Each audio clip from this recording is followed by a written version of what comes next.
Hey everyone, welcome to another episode of Marketing Corner. This is episode 38. Whoop, whoop. And today we're going to be talking about LinkedIn ads. I've been experimenting a bit lately on different formats and what you can do, so it's time to do a little bit of fun recap here. Yeah. Actionable stuff for our listeners. Hopefully. Yeah, hopefully a little bit cool stuff. We'll throw in some stuff you probably already know, or maybe some stuff you don't know. So, anyways, are you guys using LinkedIn today at Onamundo, Jen? Absolutely. Absolutely. We're a B2B company. Yeah. You're in? I'm in. Yeah. I would say that right now that is the only paid social channel that we invest in right now. Given the target market is there, and the kind of, because we are probably seen as a more serious company. I don't know if I'm saying that right, but I don't know. Like, you said it with some hesitation. I'm just saying. It sounds boring, but it's like, well, people haven't seen your office. Yeah, that's not that serious. You're in our office, you would get a different vibe. But I think, we toyed with like, should we be on TikTok? Yeah. When should we do Instagram? And should we? I actually think you should be. Like, but that's just me. Because like Internet of Things on TikTok, I think that's great.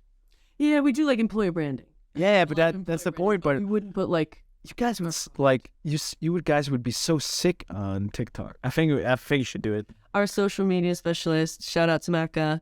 Maka, I think she did a video the other day and she has like 15,000 views. Do it. She was like, if I hit 50, I'm resigning. I'm like, if you hit 50, I'm working for you. But yeah, I think so. It depends, right? It's the classic, right? It depends the channel for what you're trying to. I get it, and I'm just being crazy, but like you are crazy. I just want to be the first one. I think the first ones to do it in every niche. Fucking hell! But I've seen some like IoT companies on TikTok, and it's so cringe. But then just make it not cringe. How do you make it not cringe if you're like? It could be like what different episode. So the cool thing you guys could do is like use case. It's more like you guys have these use cases with cows and stuff, right? Like you done things with cows. That would be super cool. That's not cringe. Sheep. Yeah. We do stuff with cows. That's gonna be our tagline. That's great. No. Stick it out.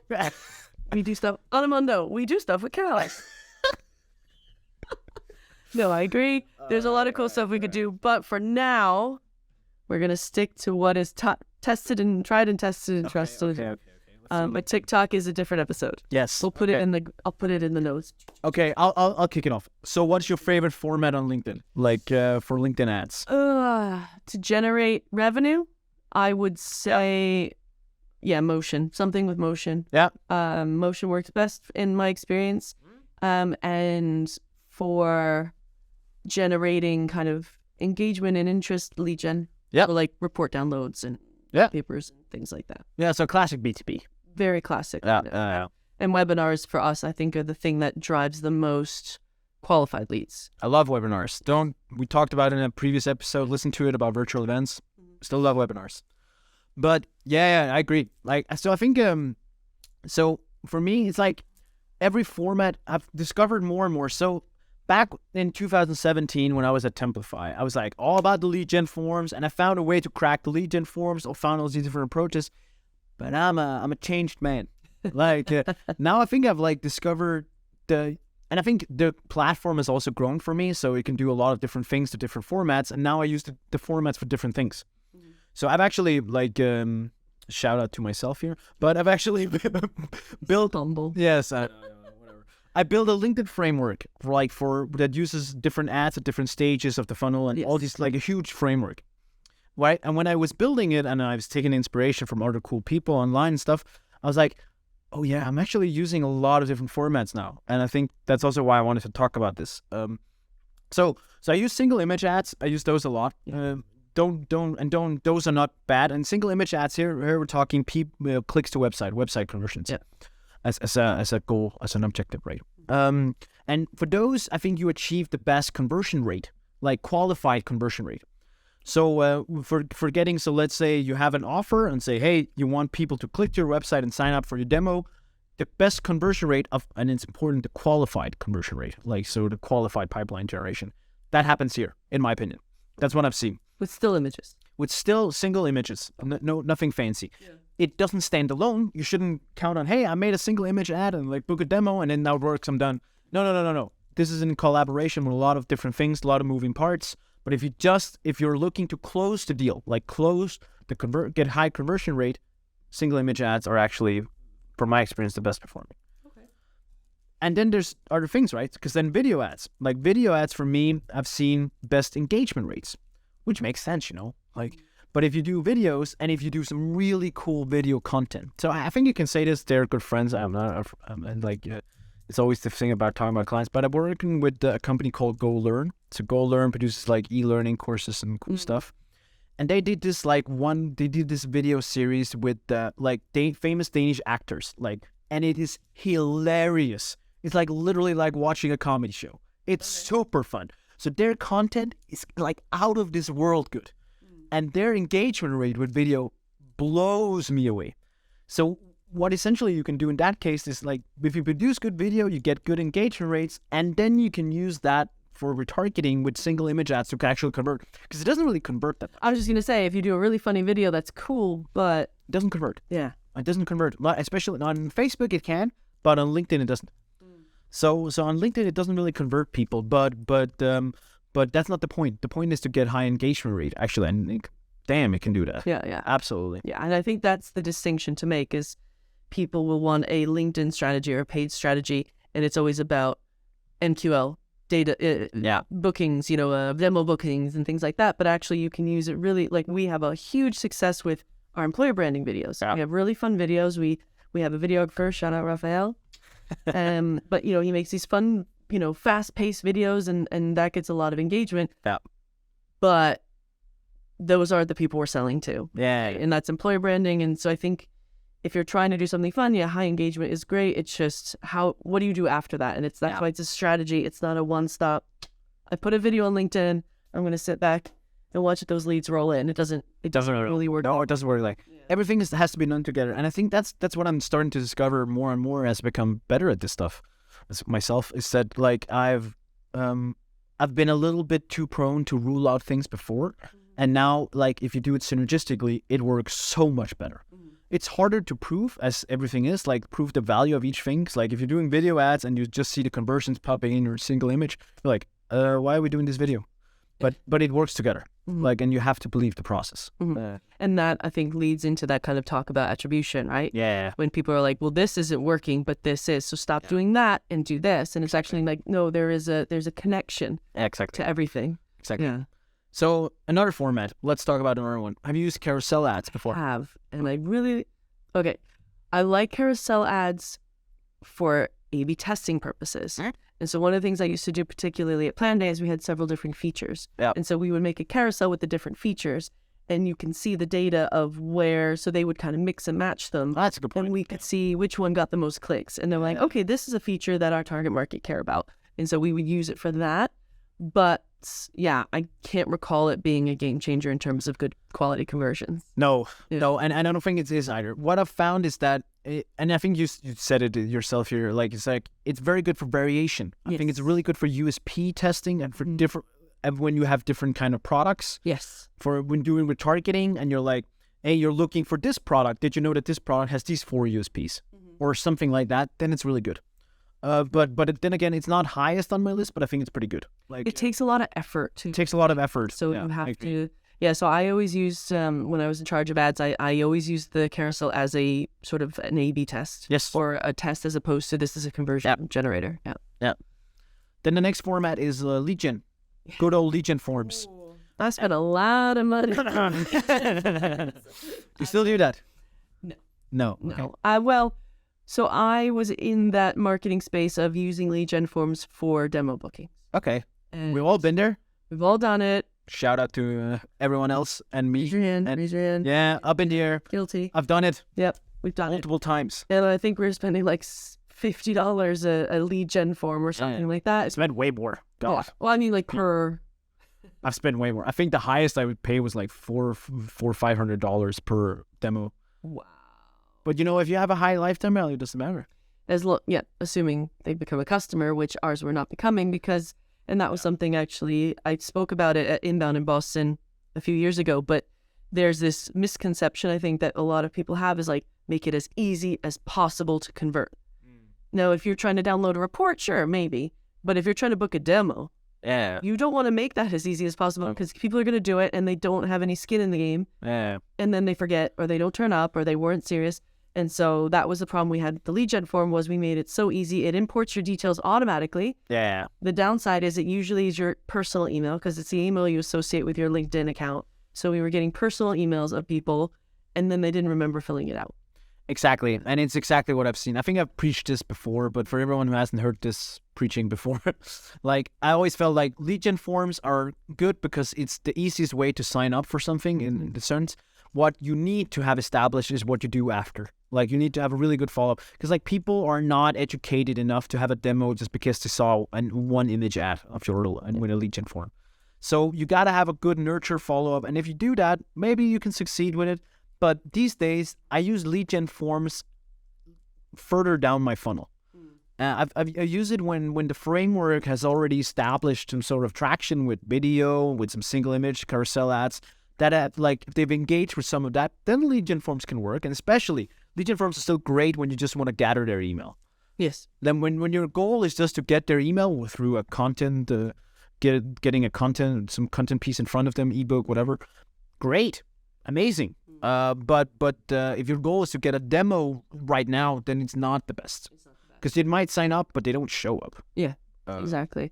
And I would add for what you're saying about maybe a report or some kind of content download or something to make sure that this audience is already relatively low in the funnel because it's expensive. Yeah. So don't use this as your first touch. Use this as your fourth, fifth, and be smart about it. Is, be smart because they're expensive. And that's probably the most expensive format that they're, without going into the messaging. Yeah, exactly. It's the most expensive in feed, I think, advertising on LinkedIn. Absolutely.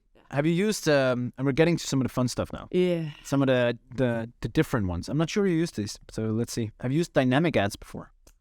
As in it automatically changes it? So there's 3 types of LinkedIn. So there's the follower ad, where like you get more followers for your LinkedIn page. Yep. Then there's the spotlight ad, which is more like getting users to sign up for your content, and then for a demo or events or whatever. And then the last one is job ads.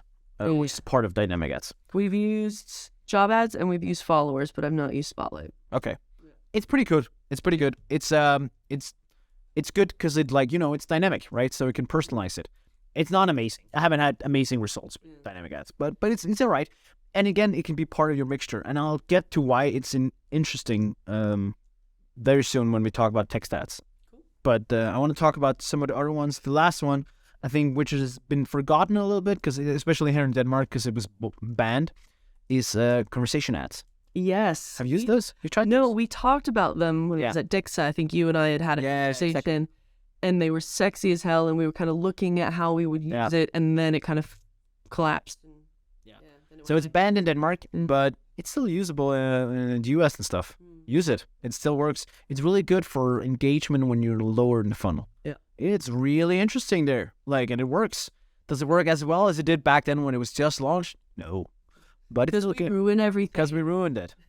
But it's still interesting. So I don't know. I still use it. I still have pretty good success once in a while. It's not my go-to for everything, but sometimes when you're selling niche B2B sort of ABM approach kind of things, it's not too bad. Explain to the listeners actually a little bit about what a conversation ad is.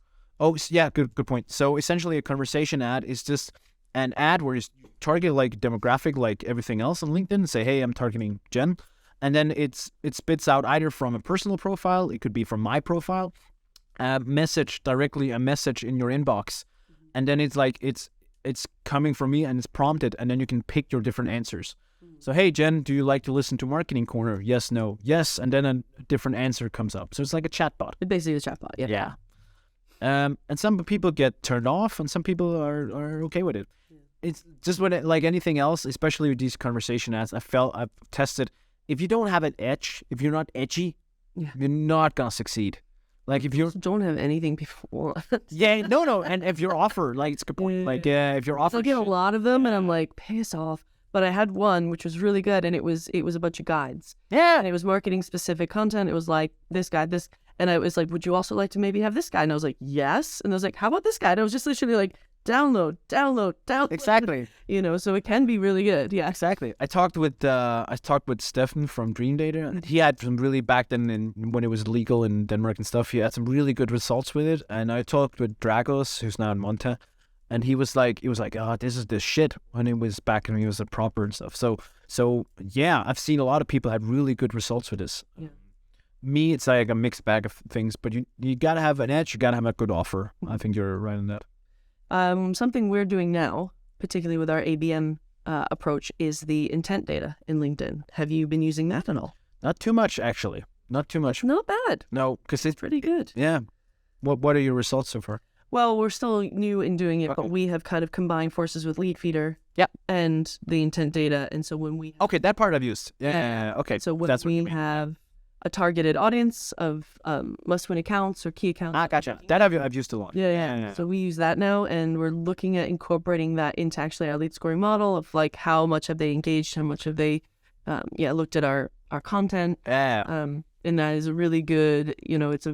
I think it's good not just from an ABM perspective. For ABM, it's really good because I'm going after them, and is it working? Yeah. Right. But it's also it's something that we try to feed into our BDRs of like, hey, these companies are on our website. Yeah. See if they're on your outreach or reach out. Yeah, exactly. No, I've used a lot of stuff like lead feeder uploads and all this kind of stuff, and that's still the power of LinkedIn. That hasn't changed, but of course it could depend on the format. I think it just gets better and better, right? Yeah. And I think the thing that I used to struggle with a lot when I was doing LinkedIn stuff was the amount of audience you needed to launch something worthwhile. Yes. And then how do you be bespoke when you have to do a minimum of 300? Yeah. That's not really scalable. So it's nice that they're kind of introducing these new features to help be a little bit smarter and do marketing a bit. Exactly. Yeah. No, you're right. Yeah. So in terms of formats, there's a few left we haven't covered, and so there's two more I want to mention. There's a bunch of stuff you can do, but I think the ones that are worth mentioning. So one, I haven't tested them much, but it's on my list. I just need like some of the cases I have haven't been perfect for testing it. So, but it's document ads. Have you guys tried that? No, tell me more. Document ads is literally, instead of having them people now go through your lead gen form and get your ebook through that, you can actually access it directly in there. So you get like your document right in front of you, like almost like instant experience, a little bit like Facebook, a little bit like that. So yeah. But again, I haven't had good cases for testing yet, so the judgment's still out there. Maybe I'll come back on another episode to talk about it. But I think it's really interesting. I think it might solve one of the problems you have around what's in the guide. So yeah. But let's see. Cool. The last one, and the whole reason I wanted to do this episode, is a test I've been doing. So have you tried text stats before? I have not. Okay. But I saw your post on LinkedIn. Yes. About it, so Yes. Okay. So text stats are these like stupid small things on the side, and nobody ever notices them, or like at least, and the point is, nobody ever clicks on them. So they're not in your feed, they're on the side of your feed. And nobody, and when I say nobody, I literally mean nobody. Thing is, I can't even think of what it looks like. Yeah, exactly. Say nobody. Exactly. Nobody ever clicks on them. But what you can do, and this might not last forever, so if you're listening to this episode, here's your edge. You can set it up so you pay per click. But since no one's ever clicking on them, you're getting them for free. So let me give you an example. I did it for a client here in December. I think we launched early December and we've been running it ever since. I think as of now, they've had close to 100,000 impressions in a small Danish market. So that's quite like their whole demographic almost, or more than that, right? Has at least seen it. I haven't checked frequency actually, but yeah, they've at least seen it. And they paid exactly 0 kroners for it, or 0 euros, or $0, call it whatever, for 100,000 impressions. And I know. And there was a guy in my chat went after, and other people, I was just making fun of it. Like, yeah, but Casper, what about how much value are these impressions? In my head. What do you think about these conversions? There are no conversions. I'm like, no, I agree, but it's free space. Yeah. In my head, I'm thinking Google Display Ads. And it's the same. Forming, but... And it's the same. But like, if you could get Google Display Ads for free, would you not do it? Of course. Best performing in air quotes. Oh, yeah. Google Display, best performing air quotes. Yeah, exactly. Yeah. No, and I think it's the same, right? Like, just because you can't measure something's working, if you're not paying for it, like why? Like Why not? they're still marketeers, right? Anything. Yeah, that's true. Literally, like yes, but there's opportunity cost in setting it up, Casper. Yeah, but it took me 5 minutes. Come on. But Casper, what about the conversions? Yeah, come on. Yeah. I get the point. I'm all about metrics. I'm all about way to pipeline. But here we're talking free space to and you target it. Like it's still your targeted. It's your ICP. Yeah. Your ICP. And have they noticed it? Maybe they haven't. But who cares? Yeah. If they have, you won because you haven't paid anything for it. Yeah, that's true. If just one of them remembers that they saw you on the side, you won. And that's it. I mean, that might be a good play for a company like mine that does outreach. Is why not? All these ads appear, and maybe people will be like, there's literally no reason. Like, I had another client, but they've set it up. We had one click. So they paid, I don't know, 20 kroners for 1 click or whatever it was. Like, come on. But they got their name out there. And I think, again, this comes into, we keep coming back to it, like attribution. So if it's like, well, if there's no money spent, then of course there's probably not that much scrutiny over it. But it's like, oh, well, if we can't measure it, it does, fuck that. You can actually, billboard. Like, you can actually, if you're hardcore, you can do view-through conversions. So do something called, view-through conversions. I can actually measure it through there. Okay. So you actually can. But again, like, you don't have to do that. Yeah, it's just if someone sees it and then they get a call and they're like, hey, I'm from so-and-so. And you're like, oh, yeah, I've heard of them. Why have I heard of them? I'm not sure, but yeah, because maybe they saw. If you're hardcore, Google Tag Manager, all that stuff, set up view-through conversions, be happy about it. If not, fuck it. Like, it's kind of one of those things where, like, you got it for free, so you don't have to go through and a few hours, this is hours for you, hours of setting up view-through conversions. Right, like you don't have to do that. You got it for free, so just take it for what it is. But yeah, that's so yeah. I've been experimenting with it. It's not one of those things where it's like I'm implementing text, haven't seen any results. You're not gonna see results. Don't look for results. Don't really look for results. And how are we doing this? Like this is part of the framework. This is part of like building this trust and building all this like demand generation, right? So, my pal. On that note, I don't know if this is the right place to talk about it, but organic LinkedIn. Do you combine your paid strategy with your organic strategy, or do you keep them totally different? Sort of. So my organic strategy is I kind of post whatever I want to post about. Well, yeah, I guess if from your personal, maybe if you were. Oh yeah, from a company. Yes, yeah. I do that. I actually combine it. Well, I've had a lot of experimentation done with actually taking posts from personal accounts, taking pictures of these, and then using those in ads. Oh. Yeah. Okay. That's a hint for people. Yeah, that's really good. So super powerful. An organic post from one of your employees? Or for the business account if it's good. You know. Okay. And you would actually use that as the image in an ad? Yes. And there's a new version that's going to come out soon. I can't remember what they called it. Oh, that's embarrassing. But anyways, where you actually can use a post as an ad. Like literally just take a post as an ad. And that's going to be, because that's what I'm doing here. I mean, but is that essentially boosting? Yeah, but not really, because like, yep, it is, but you're using the actual post as your ad. So it is like boosting, but here you have a lot more control. Like, because boosting, at Facebook terms at least used to be, was just like... Yeah, but you can, the benefit of boosting is you can choose the audience. Here you can just like, hey, I want this audience to see my post. Yeah. Okay, does it turn into an ad with like a headline and a CTA?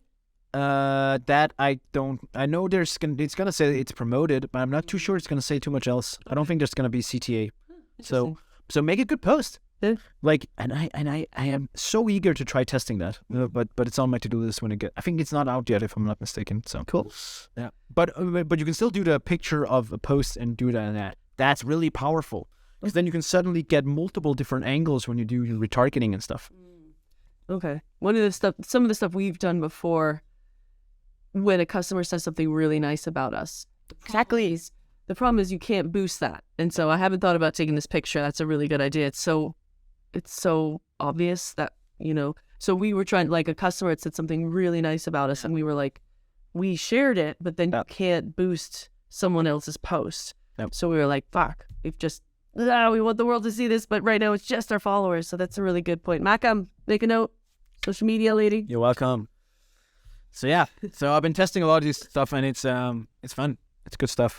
There's a lot of stuff you can do right now. Yeah, no, that's super interesting, and I think combining the efforts is always really interesting too.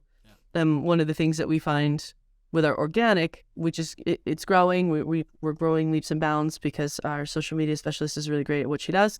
But sometimes it's job hunters. Yeah. And that is a majority. I would think maybe not a majority, but a big chunk of our followers are probably people looking for jobs. Yeah. And while that's great, it's not the people we would sell to. Yeah. And so it's like, how do you combine those two channels, which are both very effective in their own way, to, drive revenue? I agree. No, TBD. TBD. TBD. We'll get back to you on that. Yeah. Cool. Any final thoughts? No, I think LinkedIn is still really interesting as a channel and as a space. I think it's I still get most of my inbound, like all my clients ever. I've never done any outreach to get any of them, and it's all through organic LinkedIn. So, and now I'm gonna turn on my own marketing machine very soon, and I can't wait to get to test this on my own account. Yeah, it's gonna be quite fun. That could be fun. Yeah, and I think that's the main takeaway, right? Is try things. Yeah. Try everything. Just try all the things, like try the formats. And remember, they have different purposes. So don't judge them as harshly as I've done in the past. Yeah, We've done exactly. Yeah. Open mind and think about it. Think about what people are going to want to engage with, where they are in the funnel. Yeah. And play around. Cool. Have fun, people. See ya.